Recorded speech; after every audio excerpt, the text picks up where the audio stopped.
क्या आप जानते हैं कि पटना की ज़मीन के नीचे छुपा है एक ऐसा इतिहास जो आज भी जीवित है?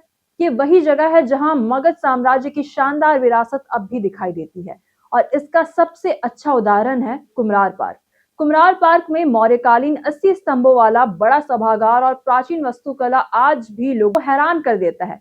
यहाँ हर स्तंभ, हर इमारत आपको सीधे प्राचीन भारत की भव्यता का एहसास देती है।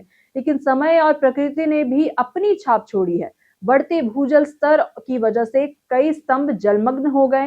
वही साल 2005 में विशेषज्ञों ने सुझाव दिया कि गड्ढे को मिट्टी और बालू से भरकर स्तंभों का मॉडल दीर्घा में रखा जाए। इससे इतिहास सुरक्षित रहा और लोग इसे देख रहे हैं और समझ सके हैं। वही इतिहासकारों के अनुसार छठी शताब्दी ईसा पूर्व भगवान बुद्ध भी यहाँ आए थे। वही उस समय यह केवल एक छोटा सा गांव हुआ करता था जिसे पाटली ग्राम कहा जाता था। मगध के राजा अजातशत्रु ने इसे वैशाली की लिच्छवी शासकों से बचाने के लिए चारों ओर किला बनवाया।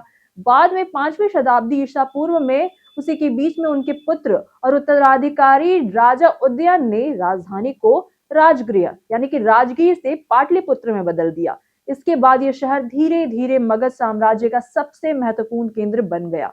यूनानी राजदूत मेगास्थीन जो कि चंद्रगुप्त मौर्य के दरबार में थे, उन्होंने पाटलिपुत्र के प्रशासन, नगर और व्यवस्था का पूरा विवरण लिखा। उन्होंने अपनी किताब इंडिका में इस शहर का उल्लेख किया और इसे दुनिया के सामने प्राचीन भारत की बड़ी उपलब्धि के रूप में पेश किया।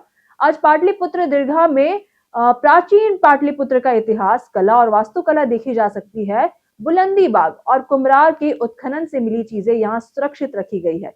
ये जगह न केवल पर्यटकों के लिए आकर्षक है बल्कि विद्यार्थियों, इतिहासकारों और शोधकर्ताओं के लिए भी बहुत महत्वपूर्ण है। हाल ही में मुख्यमंत्री नीतीश कुमार ने कुम्हरार पार्क का निरीक्षण किया। उन्होंने बुलंदी बाग और कुम्हरार के उत्खनन स्थल देखे और 80 स्तंभों वाले सभागार के मॉडल का अवलोकन किया। उन्होंने कहा कि पार्क को और बेहतर बनाया जाए और इसकी ऐतिहासिक धरोहरों को खास ध्यान रखा जाए। उन्होंने ये भी कहा कि यह पार्क सिर्फ देश विदेश के पर्यटकों के लिए नहीं बल्कि हमें प्राचीन इतिहास और संस्कृति की सीख देने के लिए भी महत्वपूर्ण है।